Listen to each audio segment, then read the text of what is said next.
નમસ્કાર, nation plus ન્યૂઝમાં આપનું સ્વાગત છે. હું છું ધવલ પરમાર.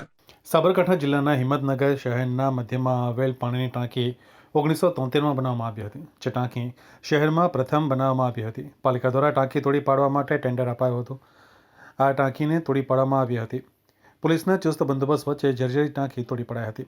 પાણીની ટાંકી પડતા ધૂળની ડમરી ઉડી હતી. આ પાણીની ટાંકી તોડી પાડવાના લાઈવ દ્રશ્યો સામે આવ્યા છે.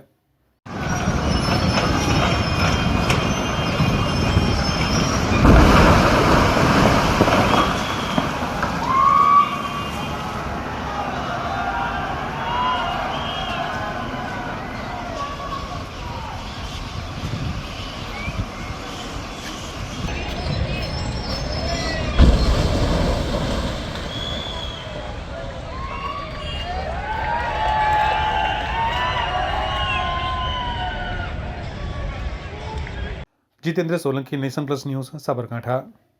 સમાચારોના સતત અપડેટ માટે નેશન પ્લસ ન્યૂઝના યુટ્યુબ ચેનલને સબસ્ક્રાઇબ કરો, બેલ આઇકન દબાવો અને ફોલો કરો ઇન્સ્ટાગ્રામ, ફેસબુક અને ટ્વિટર પર.